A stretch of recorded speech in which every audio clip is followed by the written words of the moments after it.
Bom, pessoal, no último vídeo nós verificamos o posicionamento de cada diedro e o efeito na sequência de observação, os itens, de observação, observador, objeto e imagem. Lembrando que imagem também em algumas literaturas tratado como plano de projeção, porque é lá no plano de projeção que ela se projeta, Mas essa sequência dos elementos de projeção, essa ordem desses elementos, vai diferir entre primeiro diedro e aquilo que é terceiro diedro, conforme nós verificamos no eixo de diedros.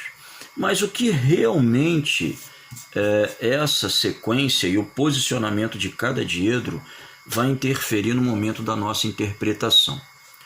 Ora, antes de mais nada, eu queria representar uma imagem qualquer, um objeto qualquer, Vamos representar um pequeno bloco, um prisma, retangular com um pequeno rebaixo.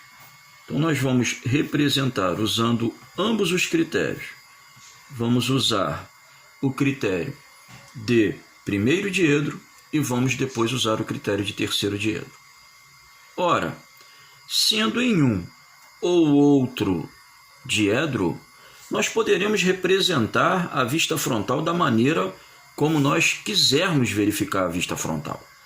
Mas nós devemos lembrar que em primeiro diedro, a imagem sempre se projetará após o objeto, como a sombra em relação ao sol. Você está andando lá num sol de 2 horas da tarde, o sol incidindo de um lado.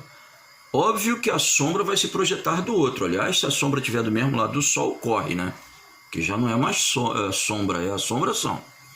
E já em uma foto, por exemplo, do seu celular, quando você vai fotografar alguém ou alguma coisa, você vai notar que a imagem no seu celular se forma antes, bem antes, do objeto que você está fotografando.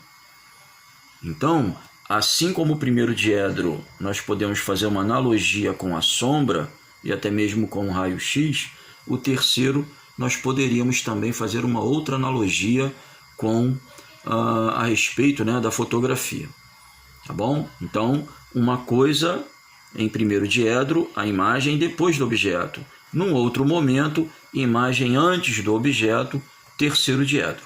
Mas no posicionamento relativo das vistas, o que isso realmente influencia? Nós verificamos que a primeira vista da projeção ortogonal é a vista frontal.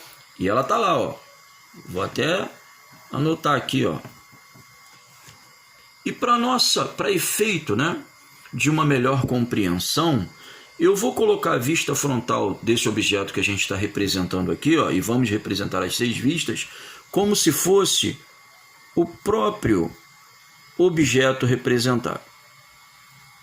Vou deixar ele aqui, como se fosse o próprio objeto, para a gente compreender o efeito dessa sequência dos elementos de projeção.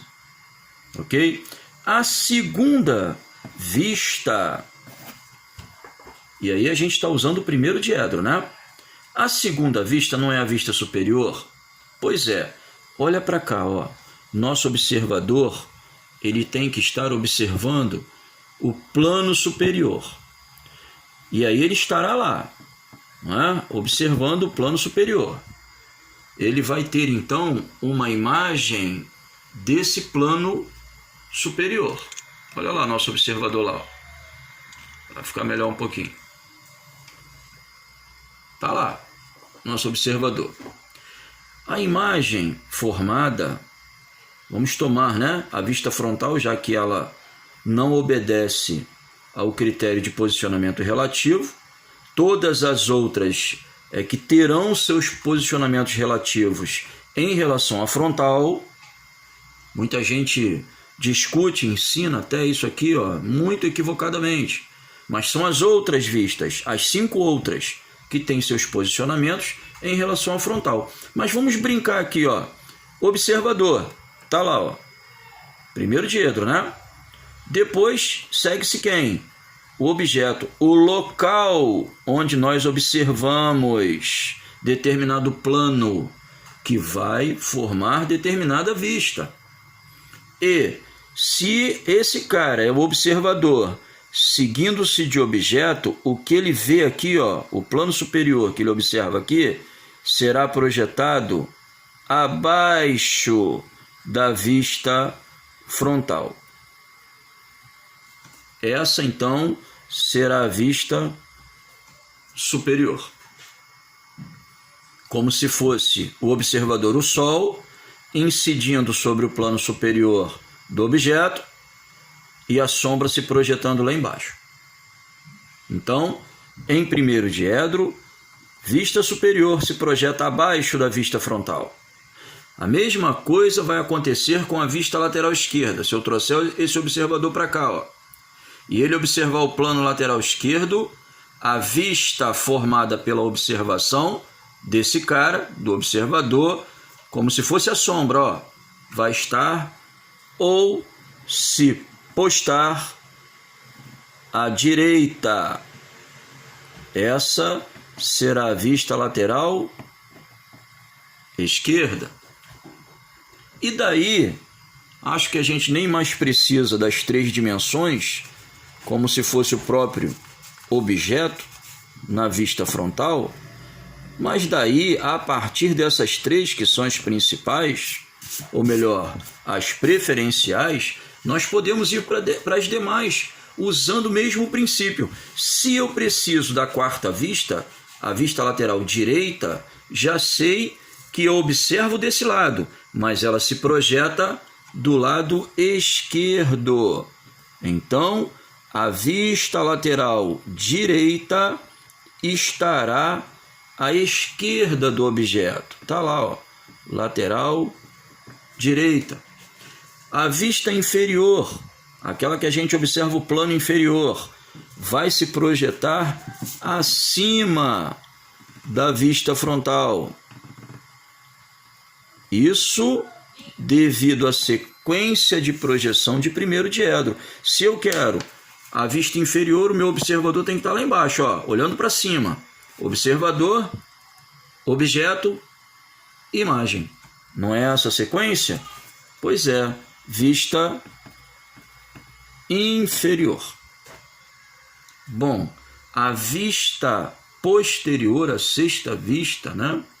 Conforme a gente agora vai resolver, vai demonstrar, ela sempre, devido a uma regra, ela sempre estará no rebatimento, né, das vistas, ela sempre estará ao lado da vista lateral esquerda.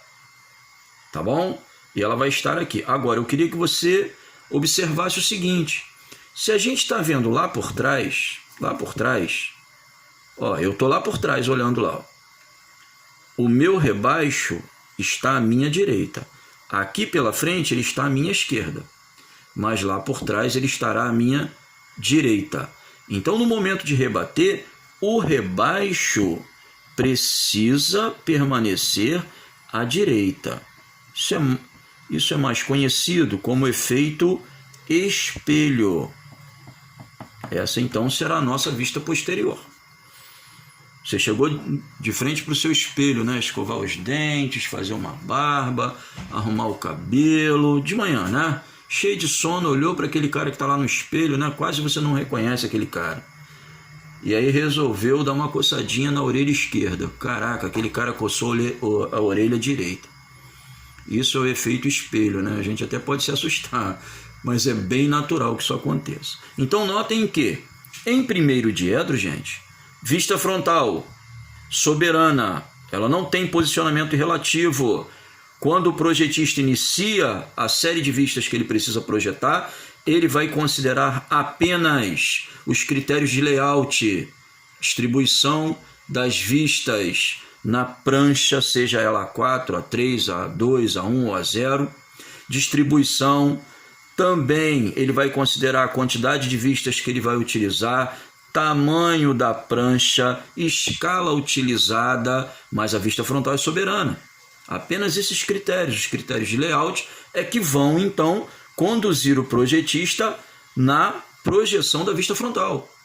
Abaixo dela, vista superior, resultante da observação daquele plano lá de cima. Ao lado direito, a vista lateral esquerda. Ao lado esquerdo, a vista lateral direita. A vista inferior rebate lá em cima e a posterior ao lado da vista lateral esquerda. Será que em terceiro diedro também seria assim?